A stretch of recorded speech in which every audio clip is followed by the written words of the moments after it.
வாழ்க வையகம், வாழ்க வளமுடன்.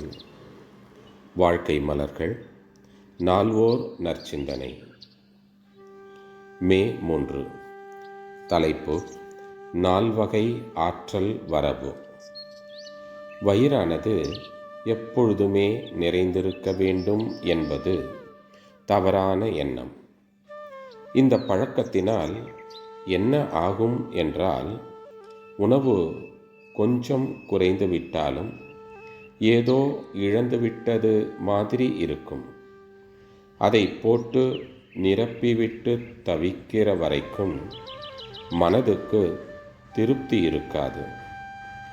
நமக்கு வரக்கூடிய உயிர் சக்தி தினந்தோறும் செலவாகிக் கொண்டே இருக்கிறது, வந்து கொண்டேயும் இருக்கிறது.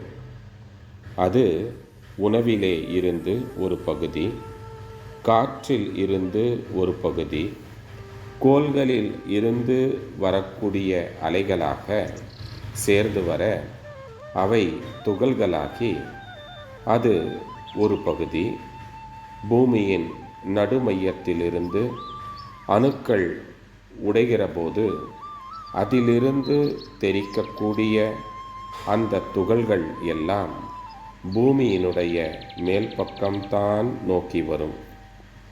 அதிலே இருந்து ஒரு பகுதி ஆக 4 வகையிலே நம் உடலில் சில சிற்றறைகள் நமக்கு தேவையான உயிர் சக்தியை அவ்வப்போது தேவையான அளவுக்கு ஏற்றிக்கொள்ளும்.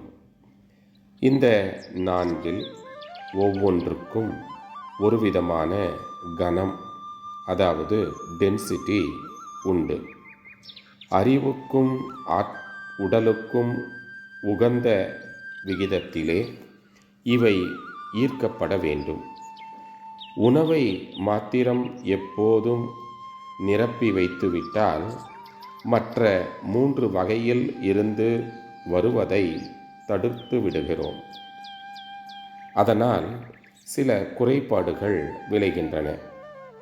சிலருக்கு கால்சியம் சத்து குறைவாக உள்ளது, இரும்பு சத்து குறைவாக உள்ளது என்றெல்லாம் நீங்கள் கேள்விப்பட்டு இருப்பீர்கள்.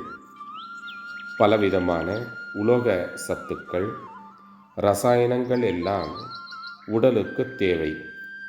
அவை குறைந்துவிட்டால் நோய் வரும்.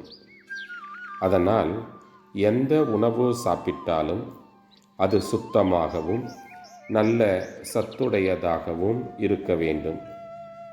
போஷாக்கு என்பது உணவின் அளவை பொறுத்தது அன்று. நீங்கள் ஜீரணம் செய்து பழகிய உணவாக இருக்க வேண்டும்.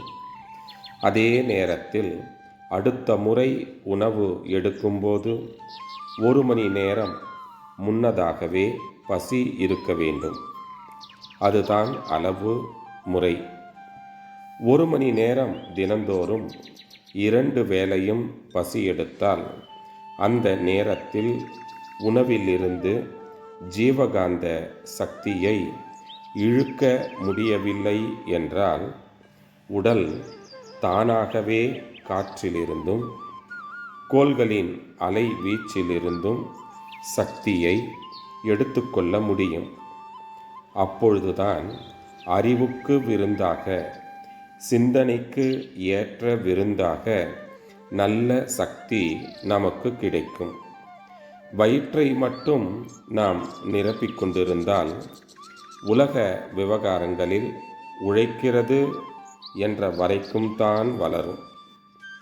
அதற்கு மேலே சிந்தனையாற்றல் நமக்கு பெருகுவது சிரமம்.